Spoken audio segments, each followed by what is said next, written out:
Broadcasting from the business capital of the world, this is the Podcast Business News Network.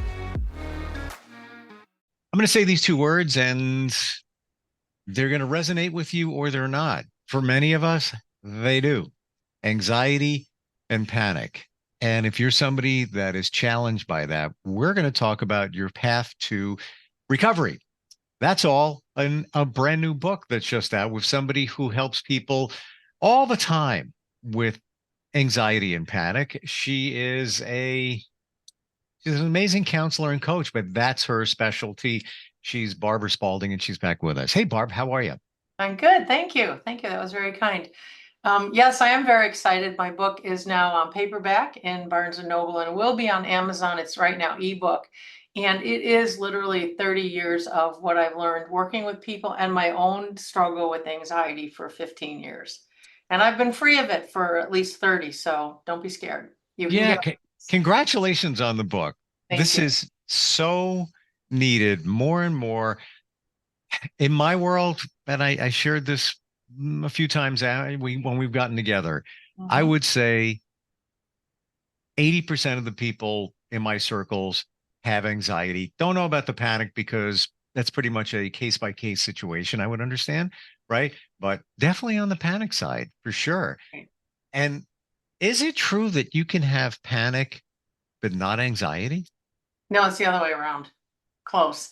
Mostly it's possible, but Okay. what we tend to think is if you have panic, you've got anxiety leading up to that. That's what I always thought. And then I heard that there's a possibility of going into a panic, but typically you have to have anxiety to fuel that. Generally, and it gets all mished up. And what people find is that they're anxious because they're afraid of their panic attack.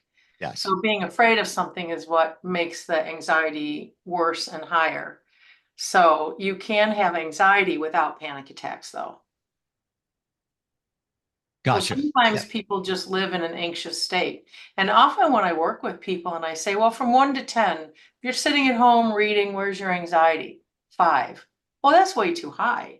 When we're calm, we should be at a 0. So they're saying they're always somewhere between 5 and 10, hyper, alert, response reactive to things, and they may have panic then.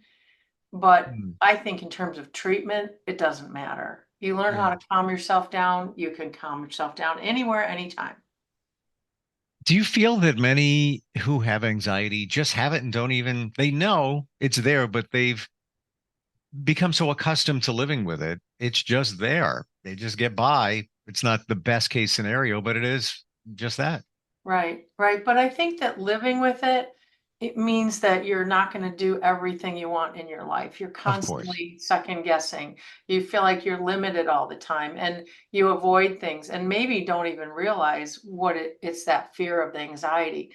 I don't know if you've heard the saying, um, what we really want is on the other side of our fear, other side of our comfort zone. And if we live with anxiety, we live very restricted. And Eh, that often Yeah. gets worse. It doesn't, I've never met anybody who says, oh yeah, I was anxious for 15 years and then it went away on its own. Not really. Usually gets worse. Hmm. And we haven't even mentioned the other things that come along with anxiety. Many people have digestion issues. I know somebody who has lots Mhm. of anxiety. It peaks and drops, but it's always there. And she takes whenever she's going to go somewhere and she's not really sure what's going to happen or how she's going to feel, she takes Imodium Mhm. before she goes Right. out somewhere, just in case that she might have a feeling that she has to go to the bathroom out of nowhere. And then there's anxiety in that too. Right. It's, Yeah, it definitely is a common trap for people. And I think what's happening then is you're learning that you can't trust your own body. And yeah. so that in itself feels uncomfortable and makes people anxious. And the truth is, when we're anxious, we think about it, we're hyped up. Everything's hyped up. Our digestion, our having to go to the bathroom. I mean, people have headaches, sometimes their vision bothers them. You're in a state of heightened awareness and you're not supposed to be. I don't think we're designed, I don't think it hurts us to be anxious, really, but we aren't designed to live that way. And I think we're designed to live in a calm state, and that our anxiety has always been the signal that there's something wrong, there's danger. And Hmm. that's what we need it for. But if she's going to a restaurant, there probably isn't danger. And it's usually not just a restaurant, although it can be. Maybe it's a situation. We're gonna go for a drive and it's gonna take an hour. Not really sure how it's gonna go. That uncertainty then brings on the whoop, I better not take a chance because I don't want to Right, just out of nowhere have to go to the bathroom. But then you have anxiety about that. So that wasn't the original right, challenge. right. It was just the normal anxiety that's just present in someone. And then now you worry about a bathroom situation. So there's even more anxiety. So it's almost like they're feeding each other. It's Right. I know it's a cliche, the vicious circle, but it just keeps going around and Well, it around. actually, it is a vicious circle, and it is actually a cycle. So if she was to go backwards and look at what's really at the source of the stomach, if it's anxiety related, then she could calm herself down, and she does have anxiety then. So I would be working on the anxiety with her to get that managed, and then the side effect wouldn't be there. Whatever the side effect, headaches, upset stomach, that would go with learning to calm yourself down. But Hmm. honestly, managing it with Imodium creates more problems, because now you're in the situation where you might want to avoid things. Avoidance fuels your anxiety. Running Wow. from it, flight, they said, what is the three, fight, freeze, or flee, those all, and avoidance fuel anxiety. Even though our instinct when we're anxious is to run. I did it for years, run, run, run. Luckily, when I was in my 20s, I could run really fast. Now I'd be, oh God, I gotta run really slow here. Hmm. So I do think that it comes back to the same thing over and over again for people. If you could be calm, no matter where you are, what you're doing, whatever you think your triggers are, it wouldn't matter. You would simply learn to be calm. That's an internal state that we either can do or we can't. We skimmed this briefly, but the more I look at it, the more I wonder. And that's hereditary or genetics. Many who I know that suffer or challenge, I hate to use the word suffer. I'm trying to get rid of that. When you have it, you are suffering. I That's don't okay. point. You are. They have relatives who have it as well, like Yeah. mom, siblings. Uh, is that kind of the way it works? Well, this is my sort of thoughts on it, because I had it, my sister didn't, and we're very close and we're 20 months apart. So why didn't she? My mother had it. My mother had a cousin who had it, who would drive all over the country but avoid bridges. They could drive 4 hours out of their way to get around a bridge. And so this is what always comes back to, is it learned or is it like hardwired in us? Yeah. So did my mother teach me something about being scared? Was I the very highly sensitive kid that picked Uh, up on everything, every reaction she had? And then being a sensitive kid, I was told, you're too sensitive, right? I mean, people with anxiety hear that a lot. And hmm, truthfully, I just think people need to be more sensitive. But being told something about you isn't good makes people anxious. So hmm. I've still struggled with that. There isn't anything consistent, though, that I've seen that says it's this particular gene, and if you have it, you're going to be anxious. But you bring up a great point because much of what we're exposed to when we're between the ages of 0 and 7, and it's been identified in research many times that in your subconscious, those things are placed there. Oh, And yeah, they can be just minor things like you hear something that's not even intended for you as a child. And now you carry that with you. And that's a limiting belief and all of that. But yes, let's say mom has anxiety or had anxiety back then, and you were exposed to it. And yeah, she was always protecting you with that. Now you have it because of that. You were essentially programmed by one of your parents, maybe both, and that's the way life went on. So I'm kind of looking at this in a different way. I never thought of it that way. mm, Um, that it could be genetics, yes, sure, but probably not. It's and you look at it. Somebody I know, mom has it. the kids all have it. Right. Different degrees, of course. And I can't really judge too much because they may be on medication and such. Um, but in one situation, mom really has a lot of anxiety. They shared it with me. I've seen it. So it stands to reason that that's why, the children have it. Well, and add to that an anxious parent, a depressed parent, an alcoholic parent, a parent that's neglectful. All of those type of parent behaviors leave a child feeling scared, unsafe, and vulnerable. That's Mm. what anxiety is about, feeling scared, not being able to calm down, or families that, do this without realizing, I'll give you something to cry about, or, Oh, families that suppress feelings. Feelings are normal, healthy, right? Anxiety is a feeling. If you can't express your anger or your whatever feeling it is, sadness or grief, it's likely to show up as anxiety because you're getting the message that, oh, my grief is bad. I remember my mom died, the doctor kind of said, well, it's time to move on. I thought, based on what? It's not been that long, and based on what? So our whole idea sometimes about grief and sadness and what children can say and feel may be part of the bigger issue, because we have a huge explosion of anxiety right now. Huge. yeah. And every time I tell someone about my book or what I do, oh my gosh, I could use that. Yeah. And they aren't someone who traditionally would be thinking they have an anxiety disorder or disordered anxiety, and yet they're starting to avoid things. They're starting to want to stay home more. So I think all of my skills, and my book is a very skill-based program. It's all about I think there's 18 in there. You don't need 18, you probably need 5 or 6. They're about changing your relationship with your anxiety, understanding it through a different lens, then applying coping skills and calming skills so that you don't keep reacting with anxiety, and practicing anxiety. That makes sense. Sure, sure. Somebody told me that you should give your anxiety a name so it has an identity. Does that make That's sense? okay. But what I hear from people are names I probably can't say on live TV. They're not That's nice. probably one of the same names that I want to use for that doctor that told you to get over the passing of Yep, your right, mom. right, Well, whatever.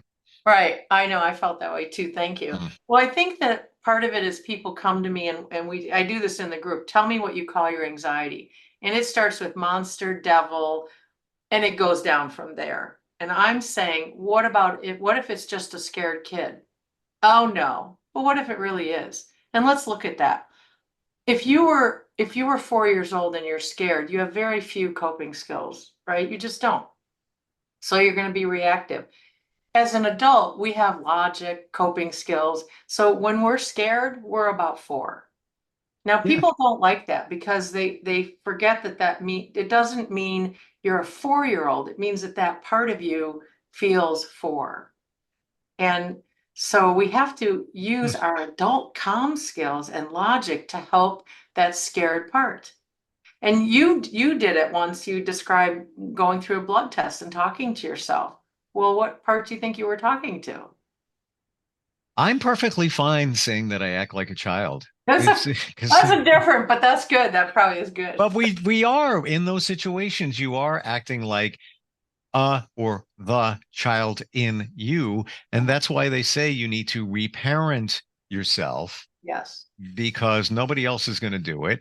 And yeah, in the blood test situation, I just feared blood tests. It's just, maybe queasy. And mostly it was the fear of, well, what if I pass out? Like, all of that. And then just, to be honest, in the last year or so, too, I looked at it a different way. And I guess a proverbial pep talk. Listen, this is good. You're going to learn things from this blood test. You're taking care of yourself, which I never really did. I never Right. practiced self-care. So you're doing something else good for yourself. You're taking Right. time. How great is that? You do everything for everybody, and now you're doing it for yourself. And you're going to get some information. Could be nothing, could be a little something. Take care of it. You're better for it. Look at it, look at it that way. And that's That's that was the right. I change. mean, that's wonderful. That's a wonderful way. And you acknowledge that you had some apprehension about it. This is one of the harder topics when I talk to people about unconditionally accepting. what's going on, their first response is, well, then it'll never go away. No, it'll never go away if you don't accept it. Because if you're not unconditionally accepting what's going on, you're fighting with it. And if you're fighting, you're going to lose. How do you mean unconditionally To accepting it? unconditionally accept that right now, for a lot of different reasons in my life, I'm struggling with anxiety. And I'm still me. I'm not my anxiety, but I am struggling with it. Okay. And that allows you then to stop the, oh my gosh, what's wrong with me? And why is this happening? People do this, why is it happening? And while they're doing that, they're getting more anxious instead of, wow, this is really uncomfortable. And I need to do my breathing. I need to do the 3 words Barb taught me. I need to do the skills so that you can change it. The reason why isn't going to help you, certainly not in the moment that you're anxious. It's just Mm. not, because you're talking to a 4-year-old scared part that needs help, right? If you have, when your kids got their first blood test, did you tell them to shut up and put up with it, right? I hope you didn't. You didn't, No. right? You held them, you They gave were them, holding my hand, but anyway. here you go, but you were there with them, you were Yeah. present. When we yell at our scared part, we are literally disconnecting and saying to that part, you're on your own, I'm not helping you. Mm. And that never feels good. Whatever part you're struggling with, that never feels good. Well, it comes out of frustration. You're Yes. frustrated that you got to live your life like this and think about these things and worry about it, where you just want to move on and not have to fear getting on a plane or taking a drive and having to go to the bathroom. So I could see the yelling at Right. yourself in so many words. Well, I would say 2 things. It doesn't help. Yelling at No. yourself only makes you feel worse, and it's very shaming. And it isn't true. You may think in that moment, and this is my biggest message, you absolutely, all of you can get better. I did it. I've worked with thousands of people, I lost track. People that have had it for 40 years and they get better. It's not magic. I mean, it's work and it's practice. It's like changing this habit, but that's what frustrates me the most, is hearing how long people have had it, how much they've tried, and they're still anxious and they're still not getting to have their life. And I Mm. feel like people need to have their full life because there's things for them to do. And we don't have forever, and good and family and whatever they want that we're kind of designed for. And then if you're anxious, a lot of people are sitting at home being anxious. Well, I have to believe too that they've gone down the rabbit hole so much of all of this that it's like when you're saying it's not going to work. I'm not. You know. I'm just going to pop another pill, and I'm just this is that's not really working, but it's okay. And there's the shutdown, the frustration of everything. And I understand that. That's partly why I do free groups. I do a free group on Meetup once a month. That's why I offer intros. That's why I'll talk to anybody about it, because that's been true so far, obviously, if that's where you're at, but this is different. And if you can be open to that, I don't try and convince people. I just teach the skills and people will find for themselves. I mean, even today, I got an email from somebody who said they actually drove 30 minutes by themselves. And up until now, they hadn't been able to do that. They had to drive with someone else or they had someone following them. And she worked with the skills and they worked. And I hear that pretty much every day. It's why I keep doing this. I'm certainly old enough to retire, but it's just an incredible experience to have people get better Wow. from this. Wow. I can't imagine anything else. It's almost hard to imagine somebody celebrating. I drove 30 minutes by myself. Or being able to sit through a haircut, or being able to go do their medical care, because people think, well, I'm getting a haircut, I'm going to be trapped. Well, that's not actually even true. So rewriting all of those anxious thoughts and then being prepared, people get their life back. And see, in a group, when someone shared that, all the 15 people in the group knew exactly why a haircut was difficult. If you don't have any anxiety, you might not be sure, but people with anxiety know what that's like. So putting people together and talking and sharing. I've had people that haven't shared this for 30 years because they were so shamed about it. Mm. So my mission is everybody start talking about this so we can all get over it and get on with our lives. And maybe realize that it's not as bad as you think it is. You know, you have this view that again, you jump down the rabbit hole, realizing that, oh, well, if getting a haircut, I want to get up, I can get up. Hey, listen, I gotta go. Not feeling well. And you're out the Mhm. door. Whatever excuse you want to use, it's okay. What what's a reasonable, and I know that every situation is different, a reasonable amount of time expectation to see, let's say somebody works with your program, you work with them, they've read the book, and let's say they have, call it moderate anxiety. Mhm. Let's just to just give it, some type Yeah. of a label. Um, what's a reasonable expectation to start feeling or seeing some changes? Oh, I hate to say, but kind of immediately. When I do my groups in 6 week timeframes. Now, some groups will go on, some groups don't want to leave each other and that they're fine and they keep meeting. But I think 6 weeks, I'm going to teach you enough to start feeling better. And actually in the first week, because I like to work with people immediately on what do they need right now to start to calm down, whether it's breathing or words or journaling or dialoguing, something between right now and next week. Wow. And I find that it helps because you have to do it in little chunks anyway. I think our brain resists big changes, and see, then that gives people confidence. Oh my gosh, this could work. Hmm. Is journaling that beneficial for this, even as a starting point, just to start writing down your feelings, what you're, instead of it all bouncing around in your head and you try to process it, I've got this, I've got that, I'm going to get a haircut, blah, blah, to put All it right. down in front of you. All So right. you're seeing it, confronting it, or maybe at that point, that's where you start using a name for it. Yeah, Mildred showed up again, and Yeah. whatever however That you would want to do it. actually be interesting to give it a real name, not a nasty name. Some people love journaling, some people hate it. But one of the things I kind of push everybody to do is do some dialogue work. So I want you to write to your anxiety. And at first people say, "What? What?" Yes, I want you to write to your anxiety. And it's usually pretty nasty. I hate you, you've been ruining my life, etc. Then I ask them to have their anxiety write to them. What? Ah, So then we do it, and anxiety says, "I'm just scared. I don't know how to help you." And that's where people start to learn they've been looking at this not right. There's a lot in the dialoguing. And then the third part of that is how can you and your anxiety start working together? Because remember, my thing is not to be at war with your anxiety. So how do you work together? And then people can use that for anything they want. They have a lot of grief, they can write to their grief. So I push the writing techniques and journaling. I just think you're right. As people write down what's going on, it helps them. that's a great idea. Never thought of it about your anxiety, what it would say if it could. Uh-huh. How do we find this book, Barb? Amazon has it right now, ebook only. It should be in paperback in another week. And Barnes and Noble does have it in paperback, not in the stores, but you can order it.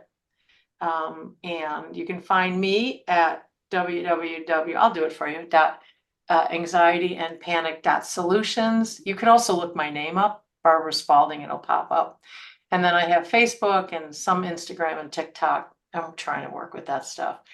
But the book has all of the lessons. It's skills, techniques, exercise, and a story of some compilation of somebody that you can see how it really works. Because I think people need to connect with others. And then you can always join my group. The groups are always filling up. They're usually 10, 15 people. They're very reasonably priced, and you get to practice and work. And you know what? You get to be not alone with this. And for me, I went through it alone. And that's sort of the gift, I think, not sitting in a room, a Zoom room, of course, it's all on Zoom. It gets coaching, so anywhere in the country. And the person in the next screen is saying, "Oh my gosh, that happened to me." That alone is so healing. And some of those groups are still friends, even though I'm not working with them. But that connection with something that's been so painful is valuable beyond anything. I mean, it Yeah. really is. You're not alone. You're not alone. Yeah. There's help there, and best book you're ever going to read. Thank Thank you. you. Thank you. Thank you for being here today. And this is a big thing. This is a big thing now. Great. So we need to talk to it. Try it, see what happens. Yeah. And thank you. This is our last for now. So thank you for being so open and really asking the right questions and listening. And hopefully we can change the world. Yes, I appreciate that. And I'm transparent. There's nothing to hide. But once we start talking, that's where the change comes, as you identified. Thank you so much for all these shows and for being here today. Thank you. Take care, Steve. You too. We'll be right Call back. me if you get anxious. Are you looking for even more of the podcasts and hosts that you love? The Podcast Business News Network is proud to announce that you now have even more ways to listen live. Check out the MyTuner Radio, online radio box, and Simple Radio apps on iOS and Android, or find us online. Search for Business News Network on mytuner-radio.com, or search Podcast Business News Network on streama.com and onlineradiobox.com/US. Take your podcast on the go and don't miss a minute of the action.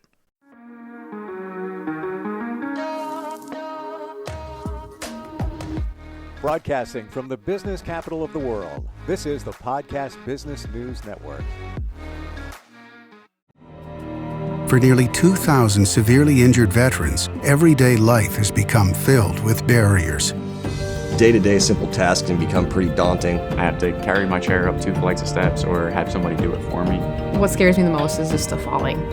When I'm struggling with my house, I think, to have that one great barrier just knocked down, I mean, it's crucial.